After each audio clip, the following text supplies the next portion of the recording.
Terrace chants. If football banter has a heartbeat, you will find it on the terraces. Terrace chants are among the oldest and most enduring forms of fan expression in the game. They are simple, repetitive, and built for mass participation, designed so that tens of thousands of people can lock together as a single voice, often before a ball has even been kicked. Many chants are adapted from popular songs of the day. Others are entirely original, pure inventions that somehow catch fire, spread through a fan base, and become inseparable from a club's identity.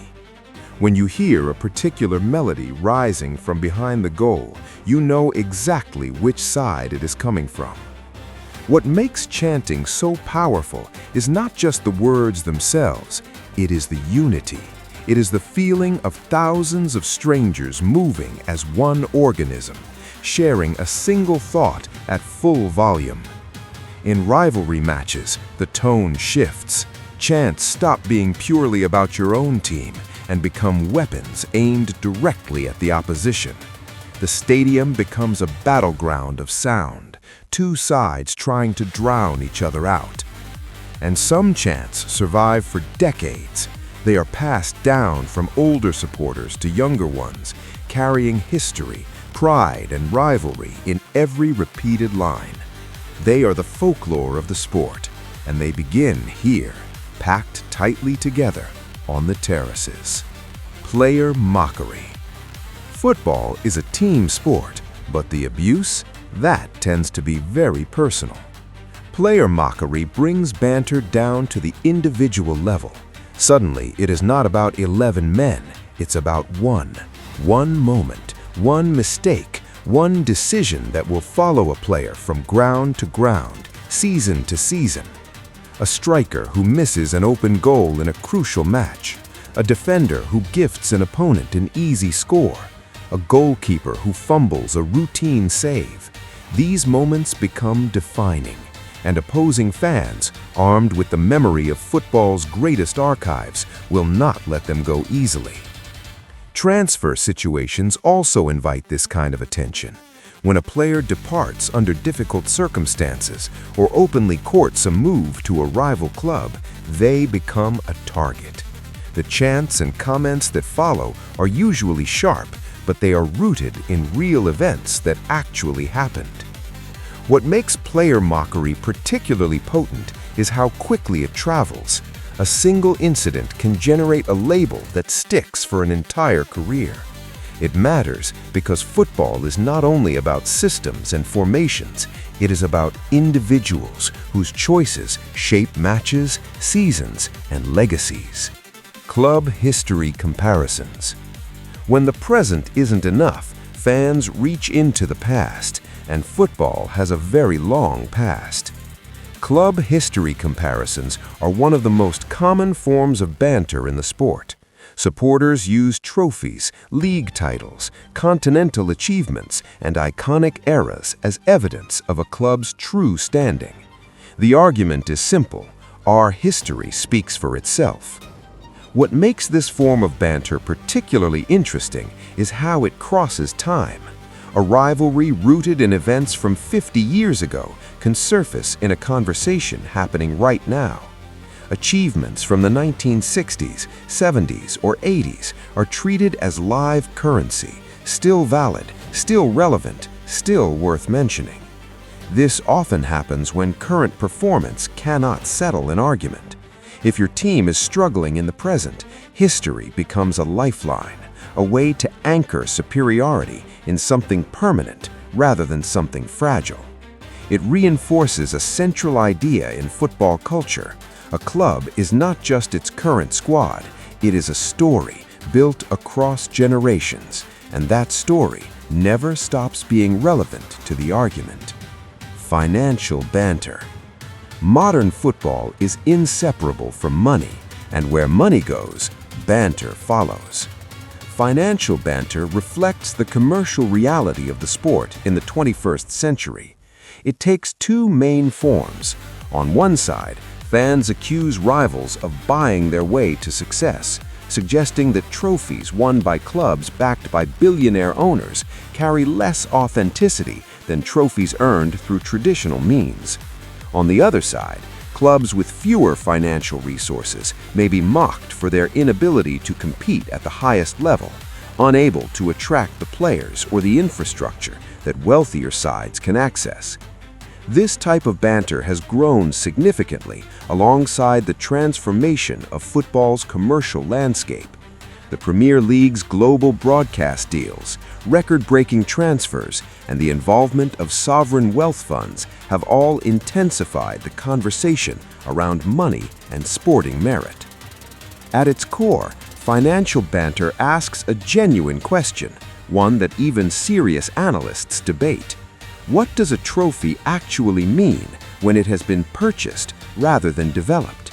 It matters because it touches on the tension between tradition and the evolving financial landscape of the sport. Local rivalry insults. No banter runs deeper than the kind that comes from knowing your rival lives just down the road. Local rivalry insults are among the most intense forms of banter in football, and that intensity comes from the fact that they go beyond the game itself. These insults are rooted in geography, community identity, and long-standing social differences between neighboring areas.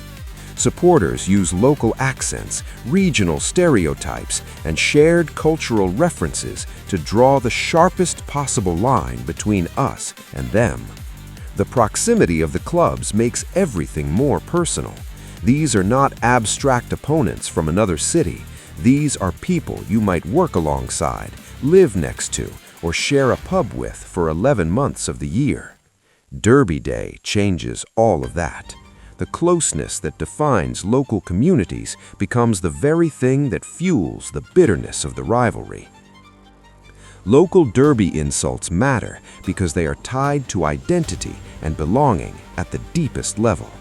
A local derby is not just a football match. It is an expression of regional pride, social belonging, and the very human desire to be better than the person standing next to you.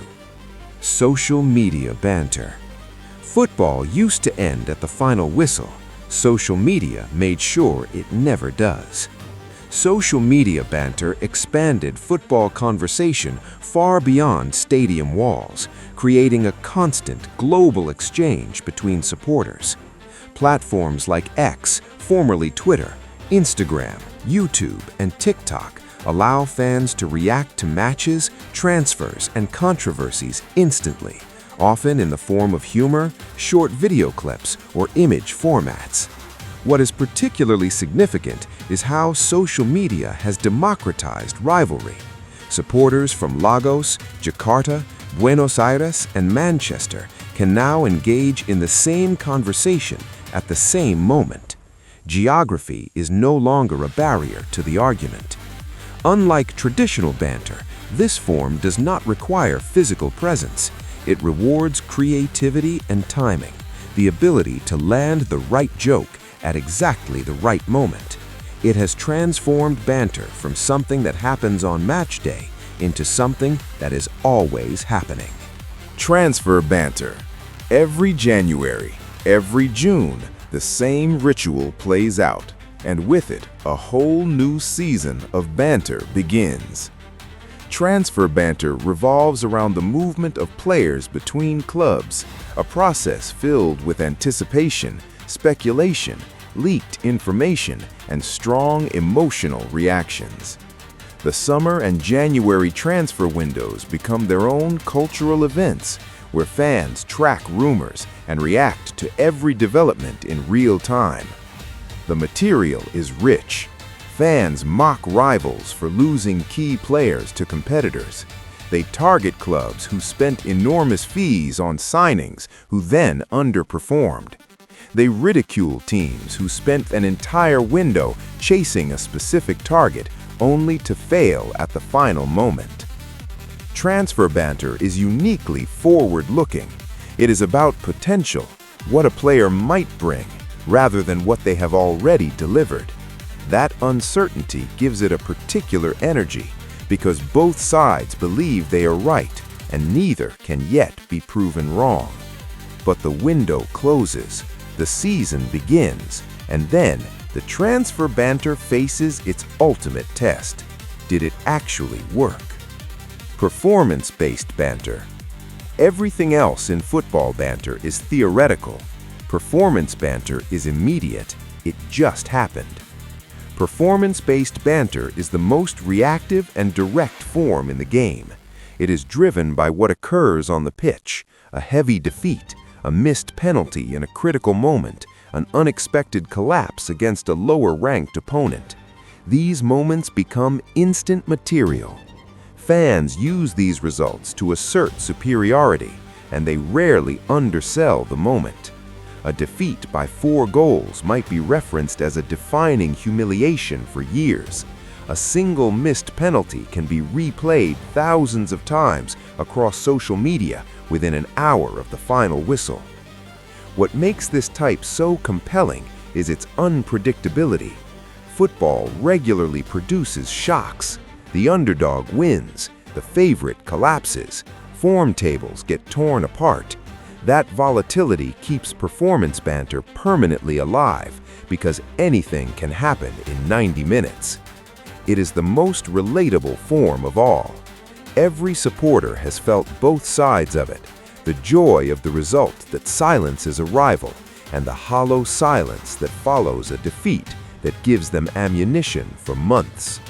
Stadium atmosphere comparisons. The ground is more than a venue. For many supporters, it is a weapon, a source of genuine advantage, and an object of intense pride. Stadium atmosphere comparisons focus on the environment supporters create on match day. Fans take pride in how loud, passionate, and intimidating their home ground is, often arguing that the noise generated by their end is a tangible factor in their team's performance. This type of banter becomes most prominent during high-profile matches or international competitions where different fan cultures meet directly. Supporters who travel to grounds across Europe, South America, or elsewhere often return with comparisons, judgments about who was louder, more organized, more relentless. Rival fans challenge these claims by pointing to empty seats, thin noise levels, or a fan base that only appears when the team is winning. Atmosphere banter at its heart is about proving your support is real, constant, not conditional. Player loyalty debates. Football has always asked a question that professional sport makes difficult to answer. Can you truly be loyal? Player loyalty debates explore the relationship between footballers and the clubs they represent. Supporters often expect that the players wearing their shirt feel the same emotional connection to the club that the fans themselves do. When reality conflicts with that expectation, banter follows. When a player leaves for a direct rival or departs for financial reasons after publicly expressing love for the club, the backlash can be severe. Words like disloyal and mercenary get attached to names. Old photographs of celebrations get recontextualized. This type of banter reflects a deeper emotional investment in the game. Fans see players as representatives, not just of a football club, but of their city, their community, and their identity. The tension between professional reality and romantic expectation is one of football's most enduring fault lines. Referee decision complaints. If fans agree on one thing across all rivalries, all leagues, and all eras, it is that the referee had a terrible game. Referee decision complaints are a permanent fixture in football banter. They arise from the inherent subjectivity of officiating in a fast-moving sport, where interpretations of handball, contact, and intent can vary between officials, clubs, and fan bases. These complaints rarely stay in the moment. They become embedded in rivalry narratives, referenced for seasons, sometimes decades. A disputed offside call in a cup semifinal, a penalty not given in a title run-in, a red card that changed the course of a match. These moments are preserved, revisited, and argued over indefinitely. What makes referee banter so persistent is that it's genuinely arguable. Even with technology like VAR introduced in many top leagues from 2018 onwards, decisions remain debated. The controversy never fully resolves, which means the banter never fully ends. Injury excuse banter. Every club has an injury crisis. Not every fan thinks it explains the result. Injury excuse banter targets the explanations teams give for poor performances or unexpected defeats. When key players are unavailable and a result goes badly, some fans point to the absentees as the primary reason. Rivals naturally reject this framing completely. The argument tends to escalate during difficult periods, long stretches without wins, embarrassing cup exits, or relegation battles.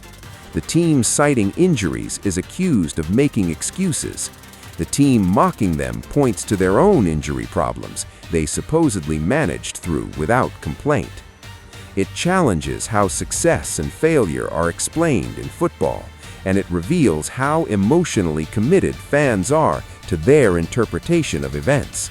In football, very few people on either side are willing to concede a valid excuse to the opposition. Youth Academy pride. In an era of multi-million-pound transfers, there is something different about watching a player who came through your own ranks. Youth Academy pride emphasizes the value of developing players internally rather than purchasing ready-made talent. Fans celebrate homegrown players as proof of a club's long-term vision, its coaching quality, and its connection to local communities. This type of banter often contrasts clubs with historically strong academies, such as those that have produced multiple senior internationals from their youth setups, against clubs that rely almost entirely on the transfer market. There is a sense of authenticity attached to academy success. It suggests that a club's identity runs deep, that success is not purely transactional. It is one of the forms of pride in football that connects most genuinely to community and long-term values. Global fan base arguments. Modern football is not played in one city, it is watched everywhere. Global fan base arguments reflect the worldwide reach of top-flight football in the streaming and social media era.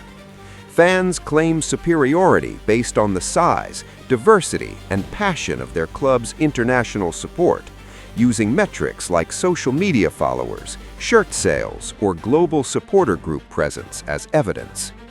This type of banter has grown alongside the commercialization and globalization of football, as clubs have actively expanded their presence beyond their home cities into Asia, Africa, and the Americas. A large global fan base is seen not just as cultural prestige, but as commercial power. Critics of this form of banter argue that supporter numbers mean little without local depth and matchday presence.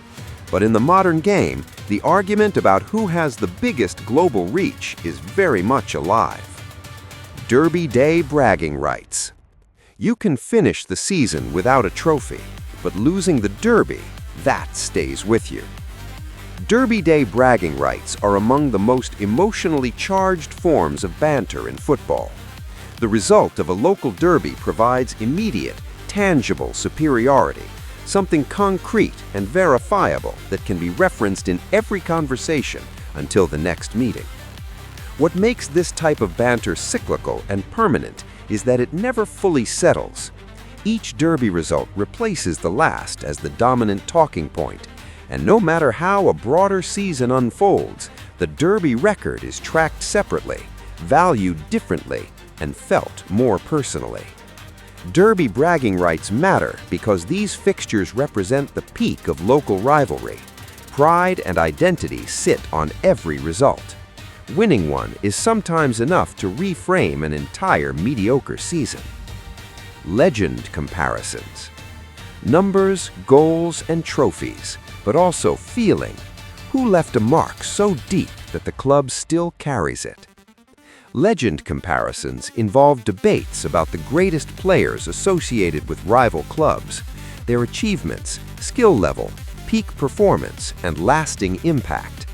These conversations cross eras, comparing players whose careers never overlapped, using statistics and memorable moments to anchor each side of the argument. What gives legend comparisons a particular energy is how they connect generations. Older supporters who watched historic figures in their prime defend those players with lived experience. Younger fans argue through data, YouTube compilations, and peak-era highlights. The gap is part of what makes the debate endless. Legends embody the identity and history of a football club. Arguing about them is in many ways arguing about what your club actually means.